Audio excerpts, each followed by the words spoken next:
Nigeria, there are still many there. There are many. I believe that those people they said they are when you begin to hide yourself of the business I'm doing, how to keep business, like customer business, you see.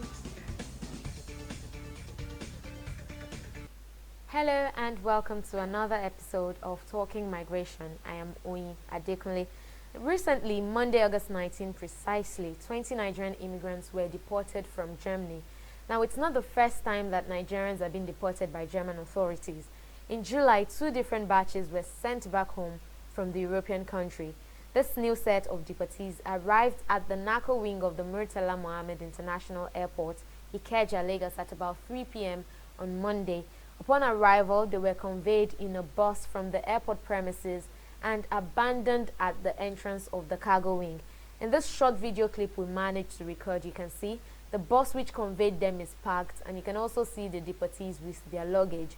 Many of them just standing there unsure of what to do next.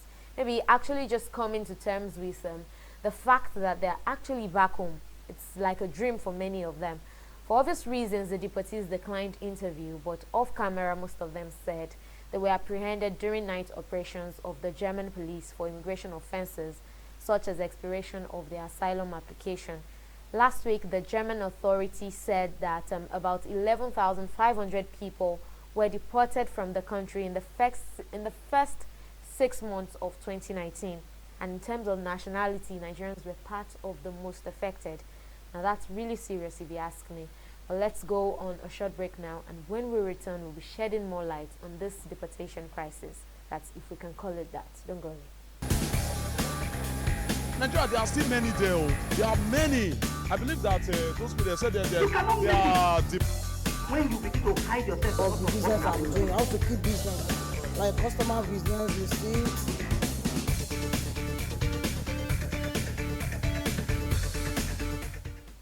You're welcome back. Now, just after that deportation incident, I caught up with Rex Osa, who is the coordination activist for Network Refugee for Refugees. He's based in Germany and he currently serves as a voice for African immigrants. Take a listen to our conversation.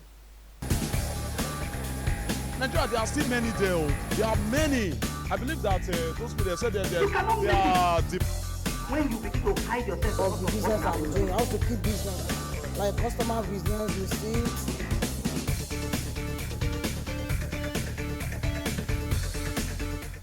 All right, so Rex, you had some sort of reception planned for these guys when they came into the country, but I guess they were too distraught to even indulge you because they were just coming to terms with the fact that they were back into the country, some of them or most of them against their wish. So what exactly, can you give us a build-up story into that deportation process that we saw? Actually, as an asylum seeker in Germany, there are different procedures. In the first place, you apply for asylum by the Federal Office of Migration, then you are heard. You have to tell the reasons why you are applying for asylum. And at the long run, if you're rejected, you have an opportunity to appeal to the administrative court.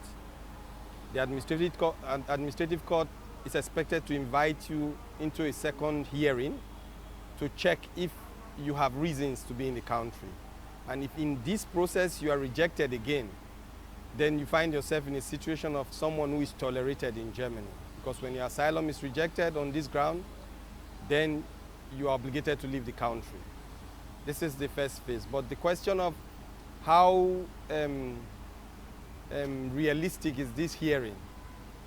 How sincere is this process of the asylum application? Because people are rejected based on prejudice and based on some status quo, which Germany stands not to give nobody the right to stay, because as far as you're a foreigner, the German system does not want you to be part of the system.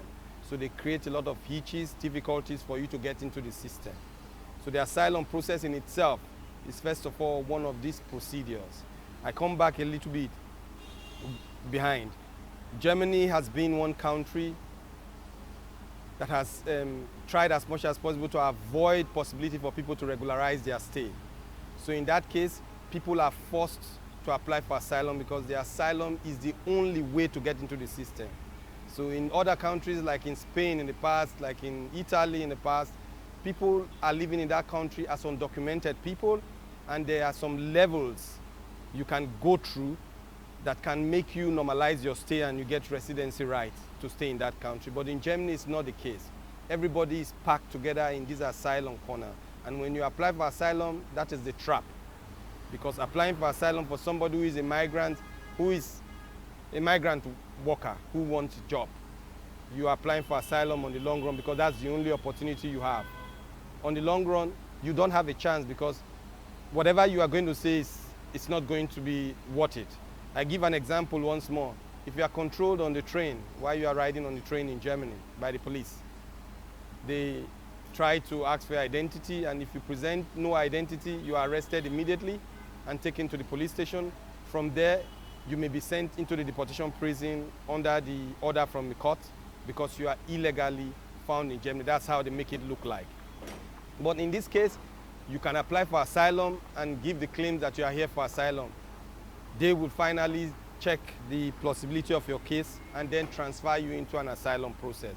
But in some cases, we know of people who the police even recommend to go for asylum, to apply for asylum, because that is where you can be recorded as somebody who is living in this country, and from there they start to manipulate your life with different forms of social help and otherwise.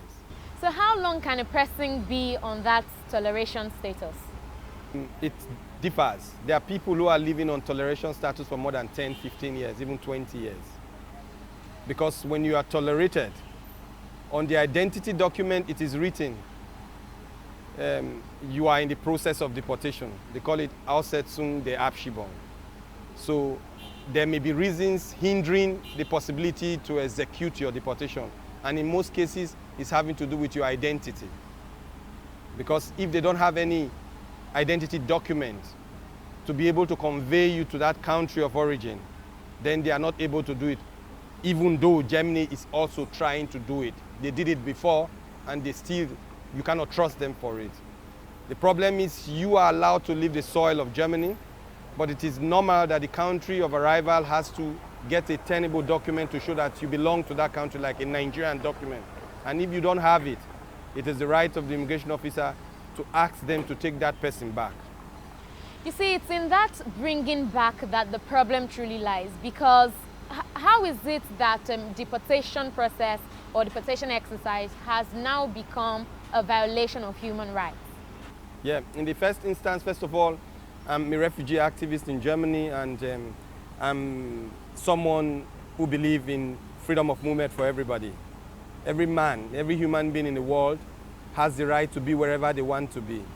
If the Europeans could easily access anywhere in the world, especially Germans, because the German passport is one of the passports that goes into nearly all the countries in the world. So why can I not have the same opportunity? After all, Nigerian passport had also these opportunities in the past. So the question is this issue of power relations between who has the right to be somewhere and who don't have the right to be somewhere. So we believe in the fact that yes, every human being has a right to be anywhere, because migration in itself is a natural thing. It's not starting today, it started in ages from the beginning of the world. So this is what we stand to defend, that everybody has the right to be anywhere they want to be. So what problem exactly do we have with the mode of deportation by German authorities? Yeah, by Germany we understand this culture. It's a tradition to deport people. In the first place, if we want to look into the legal frames that are governing such processes of deportation, Germany is abusing it in many cases. So I will make specifics to this case of the deportation of yesterday. In Germany, according to international standard as well, people have the right to life. Every human being has the right to life. And in this case, when you are found to be in a situation of critical medical situation, you have the right to some level of protection, deportation stop.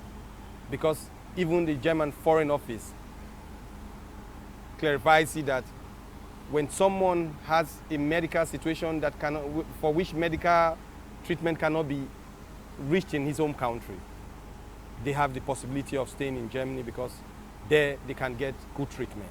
But there are a lot of these persons who have such situations who are being deported because the strategy in Germany now is to deport as much people as they want. They block people from opportunities that will give them the opportunity to stay in Germany and deport them through the back doors. Our concern and commitment here is to show the dark side of deportation. That's why we are trying to get back on ground to monitor the deportation processes, to tell the German society and as well as the Nigerian society about the real dark side of this deportation, because people are just packed and thrown out of the country. Nobody knows what is happening. Now, can you tell us more about this process? Normally, some of those guys who were brought in yesterday were in deportation prisons for some months. Like one of them, Mike, who we've been accompanying in the last 3 months, he was in deportation prison for more than 3 months. He's sick. He has blood pressure up to 220 over 110. He's been from one day to the other in serious medical checkup. He has about 20 tablets he needs to take every day. So the question is, how can he take care of himself here? Because that is one of the conditions. They have to check the possibility of him getting medications here, check the possibility of him having to live further with his medical situation. There are people also in Germany now who have serious spinal cord problems also, leading to paralysis. Some of them are already using clutches. They call every now and then. They are all in the verge of deportation. Normally, they are supposed to be assessed in this area because from any deportation order, there's always something that comes under it, a paragraph that says if you have any reason, medical reason that you think could stand as an hindrance to your deportation, present documents, and they have to follow the process. But you cannot imagine that in the flight yesterday, people who were deported, some of them were accompanied by 2 doctors, 1 person, 2 doctors, 3 police officers, according to the statement. We've heard it over and over. That was why I decided to come on ground to see them directly as they are coming. If he is not really sick, why would the German government send 2 police officers and 3 police officers and 2 doctors assigned to him alone? So this is the question. If his health situation is good, then why should this be the case? So what is it with policemen following these immigrants on the trip back to their countries? For every deportee yesterday, there was 3 police officers accompanying them to Nigeria. So they had 20 deportees as at yesterday, according to the deportees. Each of them had 3 police officers as security guards. 1 on the right, 1 on the left, and 1 standing behind. Even though they are all shackled to the chairs and all. So it's really full with more police in that flight than the refugees who are deported. So that is the problem. So we are questioning this violation of human rights, that why should people be treated like criminals? For so-called immigration offenses, they are taken down here like terrorists now.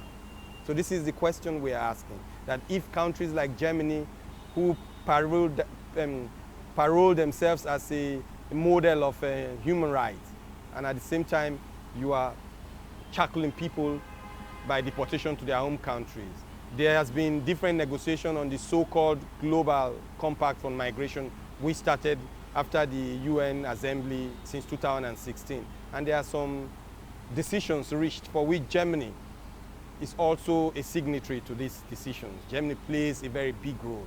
And the question we are asking is, what are the conditions for the so-called orderly, safe deportation, even if we want to come within the frame of these their deportation rules?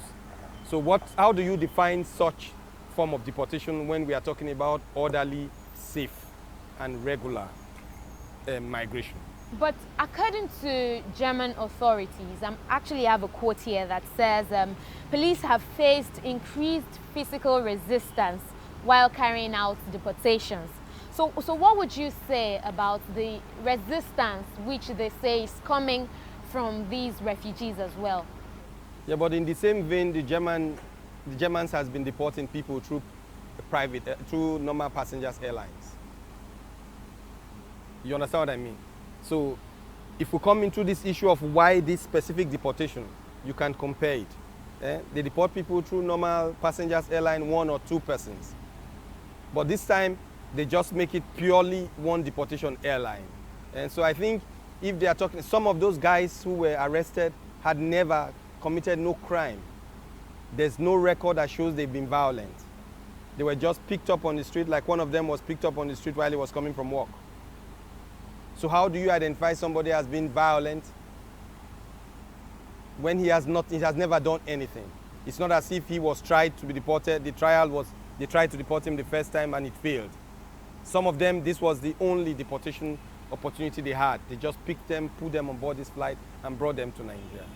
And there's also been cases of wrongful deportation, that people being taken to other countries other than their countries of origin. What exactly is happening within, or what would you say about that? Yeah, there have been cases where people were sent back to wrong countries of origin. And we are also aware of the German government using documents that does not reflect really the country of origin of these people. They just throw the people out, and whichever country could take them, it's okay, accepted by them. So that is where we are questioning the legitimacy of identifying people, which is a routine in Germany. When you are a failed asylum seeker, so-called failed asylum seeker, and the authorities have no document to send you out of the country, you are summoned to a kind of meeting with delegation of the embassy, not only Nigerian embassy, just with other country embassies, the delegations would have to interview you to identify or ascertain what nationality are you. And the question is, how do you identify if I'm in Nigeria or not in Nigerian? By my facial appearance or by just my accent? Is that enough to tell if I'm a Nigerian? If I don't have any document to prove that I'm in Nigerian, how do you identify me as Nigerian? This has been the case, and there has been a lot of mistakes. Like there was a case of a Gambian who was issued a deportation certificate to be deported to Nigeria because 3 telephone numbers, which are Nigerian numbers, were found on his phone. He was finally issued a document to be deported to Nigeria, even when the Nigerian embassy had on 2 occasions years before refused him as a non-Nigerian. So he came finally here and identified himself at the entry point here, and they accepted him as a Gambian. So the question is, how could the immigration issue this document for him in Germany only because they had 3 telephone numbers to show that he was a Nigerian? The second one was from Sierra Leone. He was deported as well to Nigeria because the immigration officer during the conversation told him directly that you look like someone from Ogun State. And he was really aggrieved by this and said, yes, you want to deport me to Nigeria now because you feel I look like somebody from Ogun State? Say, I will not take it. And he walked out of the process. The next thing, he was issued a document and he was deported here too. The 2 of them went back to their countries from here at the end of the day, and we interviewed them in 2014 to really have their statement. And this statement we pushed into Germany just to make it clear that these things has been happening. There were different conflicts with the embassy on the issue since then, but nevertheless, it's still the same process of identifying people by facial appearance, accents, or whatever. So that is the question. These mistakes are bound to happen, even if it is not deliberate, but it will definitely happen. So that's why we are still saying that yes, this art, this system of trying to identify people through this means is colonial. You cannot imagine such thing can happen today. By the Germans, they will never identify a German without a document outside Germany. Even those of us who live there, everything in Germany is having to do with you bringing proof of who you are. And so this is the pressure that the German government is putting on our government also. Putting pressures on our embassies to force them to do what they want to do. And this is what we are criticizing, that the embassy should sit tight and take a position. If people don't have documents to identify who they are, you have no reason to even issue documents for them to be deported. So since you are based in Germany, I'm just going to throw this question and ask you, how many Nigerian immigrants do you think currently reside in Germany? Yeah, it's difficult to say because I don't really believe in numbers, but I can't really tell you the amount, but I know there are a lot of Nigerian migrants in Germany.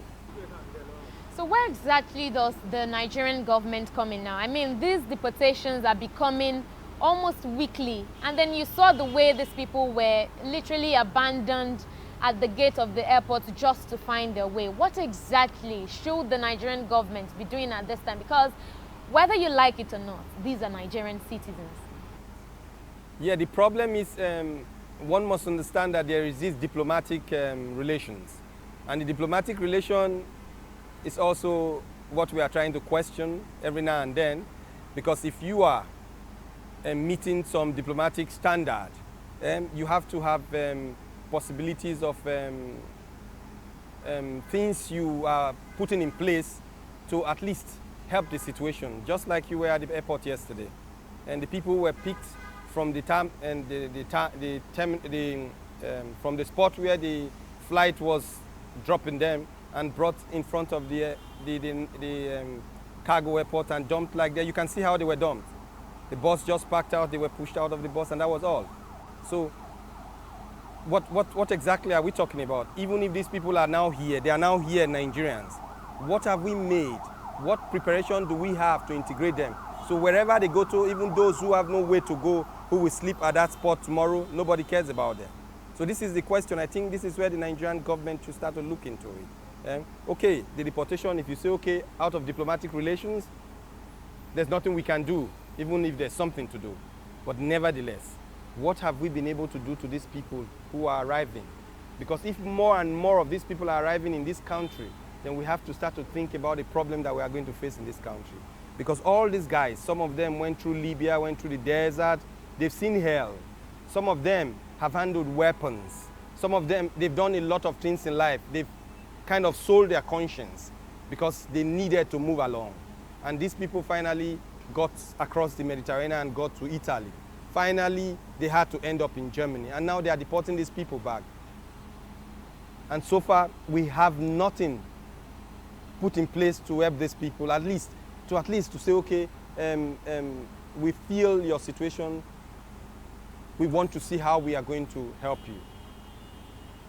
So then I really don't know. I don't know what to say about the Nigerian government. I think the Nigerian government should think, because what we are building now, we are building a very terrible situation for this country. I say it sometimes also. It will get to a stage that we, those of us in diaspora, will even be scared to come home. Because these people have seen hell.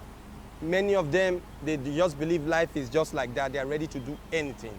And if you allow them come into this system, in this system where we have enough problem, bringing more people into this situation, we talk about Boko Haram and all of them. If these guys have the opportunity to get into Boko Haram, they will do. So it's like we are bringing people who are grieved, who have no hope, no value for life anymore. We just let them go on the street like that without no single hope for them. So this is the question one would ask the Nigerian government. What exactly do they think about the situation? It is time to start to think about it now.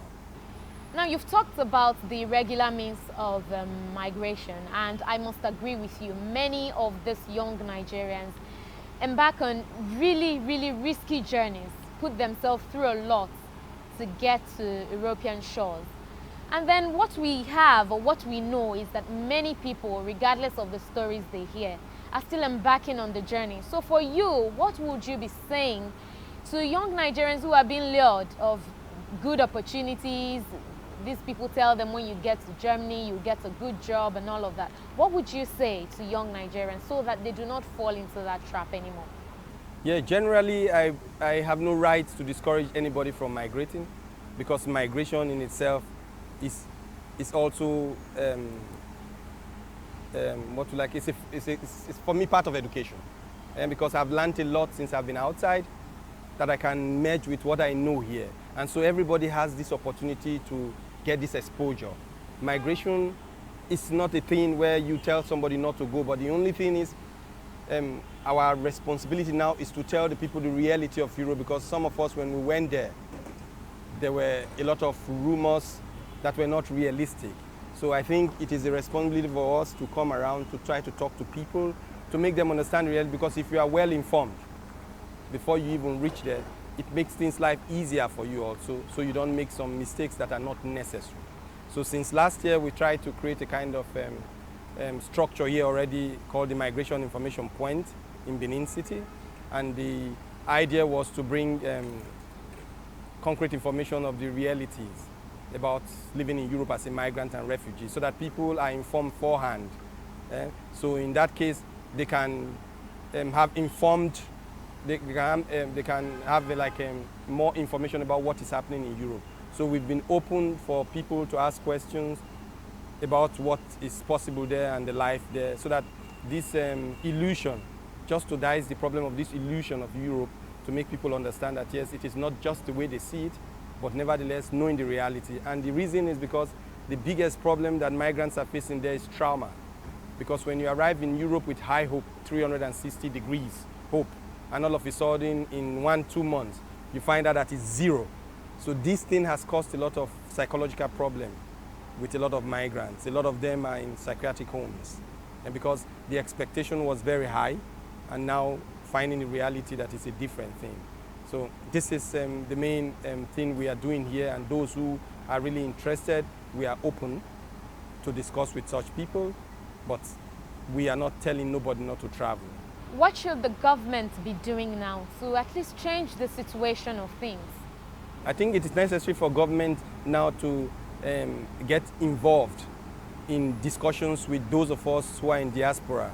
Not really just structures that are made by the state to represent the diaspora. A lot needs to be done in diaspora. I think the government should create an open opportunity for everybody to participate in the discussion about the situation of migrants.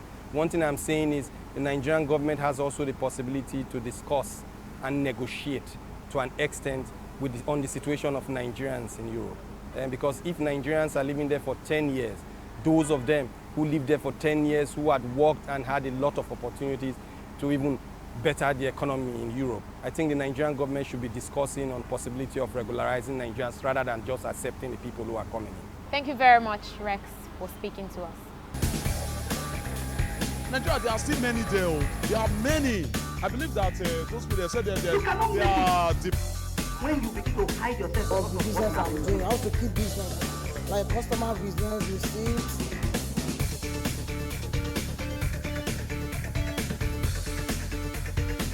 And we can only hope that people are paying serious attention to this. And I mean, we can't say this enough. If you must travel, please make proper findings, verify details, and most importantly, do it the right way to avoid being subjected to all forms of ill treatments against your wish.